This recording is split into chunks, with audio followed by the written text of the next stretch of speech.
Hello, my name is Kerry Pace. I'm the founder of Diverse Learners and I'm a specialist in supporting people who have dyslexia and dyspraxia, both students in placement and staff in healthcare settings, as well as supporting trusts to be more inclusive and delivering disability awareness training. We're going to talk today about a placement support plan that some universities have adopted in order to support students who have a disability or temporary disability in the placement in order to support them being much more inclusive and making sure that reasonable adjustments are adhered to and put into place, giving the student much more opportunity and much more probability of success and passing that placement. We've talked about technology in placement and mobile devices in placement, as well as metacognitive learning in previous videos, and there is an overlap, so it's useful for you to look at those videos too. So dyslexia and dyspraxia rates, published rates, are about 12%. There is a huge debate on that, and it's probably wider than the remit of this video. But at Hull University, where I did some research back in 2007, we found from screening the whole cohort at entry, the hit rate was about 29% for dyslexia and dyspraxia. So we're talking about a large number of students in any cohort having dyslexia or dyspraxia, let alone another disability attached to that. So there are 80,000 registrants of the 686 on the register of nurses who have declared a disability. But we do know it's vastly underreported. That's not any way contentious thing to say. Everybody agrees it's underreported. So the NHS staff survey, for example, has very different routes and of gaining that information. And also in the trust, some of it is anonymised, and what we find when it's anonymised is there's a higher rate of disclosure. So we have maybe between 7 and 14% in the trusts that I've worked with. There's about 20 trusts over the UK now. 2 in the south got as high as 18%. Yet when you compare that to the non-anonymised, the one you have to say your name to, you're talking about 3 to 4, maybe as high as 5%, but only one trust I worked with had that. So it's a massive discrepancy. And so why are we not disclosing? Well, it has a lot to do with anonymity and the culture of the organisation and the culture of the NHS, and hopefully this video on placement support plans will seek to support those students who have disabilities and also raise awareness about how we can address some of those issues. So we know that practitioners develop disability in the job. It's an ageing workforce that we've got in nursing particularly. Also we've got manual handling, stress and burnout, so there's more and more people reporting a disability. The NHS is very, very proactive at the moment of valuing the lived experiences and lived narratives. We've got several projects about that at the moment.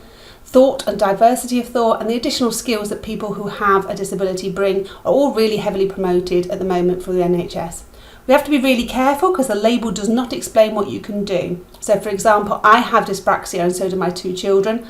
We have commonalities in how we present and what things help us, but we are individuals and different things help us in different ways. So you can't just assume that because somebody has a particular disability, they will need a specific support. However, again, I'll mention that there are commonalities, particularly in the reasonable adjustments and the technology that is suggested to support students on nursing placements and healthcare placements. So we have to challenge those assumptions.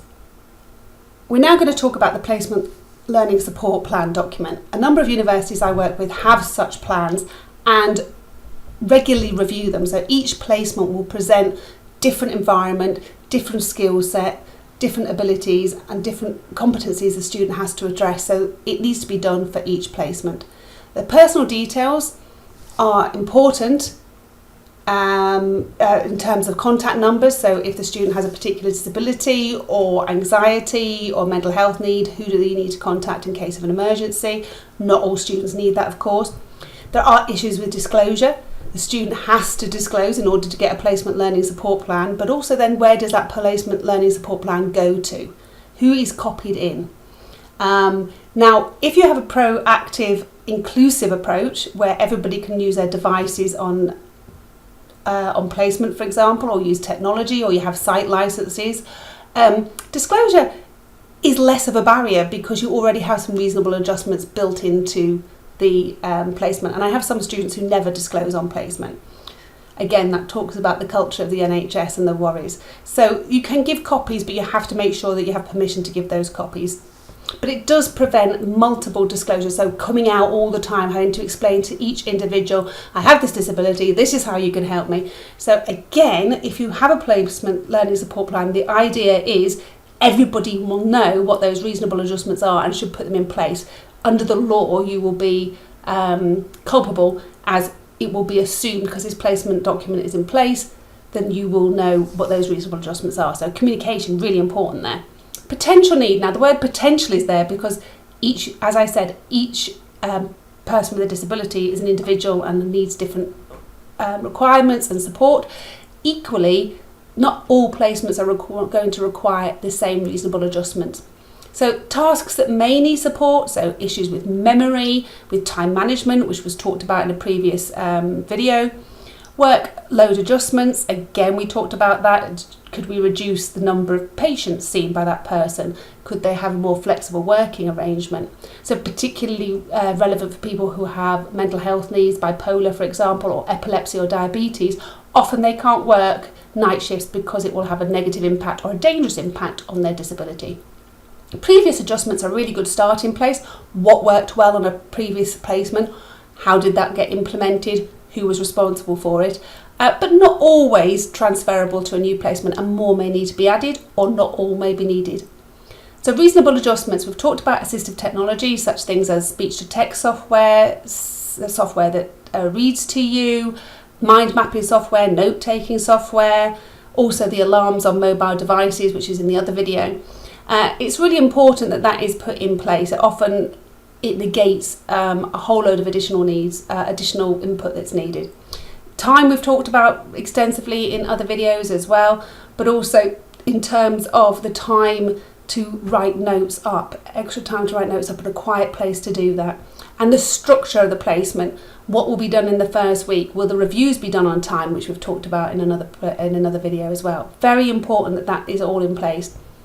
So the risk assessment, involve others if needed. Not all disabilities are going to need a risk assessment. It can be overkill, and actually a lot of paperwork it causes and throws up a whole load of barriers actually often. But we need to think about non-discriminatory. Just because you see somebody with a particular disability doesn't mean that there is going to be an associated risk. It might be your perception of that risk, and actually it's really well managed by the person themselves, the support plan and the reasonable adjustments. And we have to be very careful of unconscious bias as well as conscious bias. Do we make assumptions about what people can and cannot do? So here's some examples to show you about that unconscious bias and that non-discriminatory approach. So we've got the Chief Nursing Officer there, Ruth May. She has dyslexia. We have Michelle Quested here, who has a specially adapted wheelchair with a much smaller turning circle in order to be clinical facing, and she's in Birmingham Children's Hospital. The Capital Trust actually helped fund that.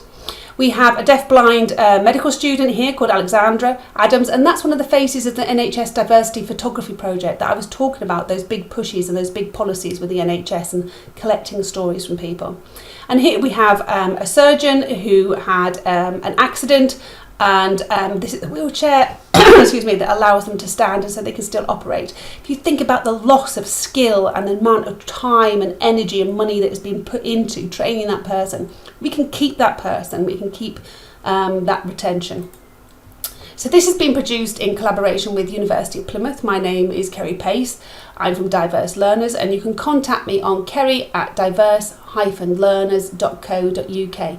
And please have a look at some of the other videos that go along with this one.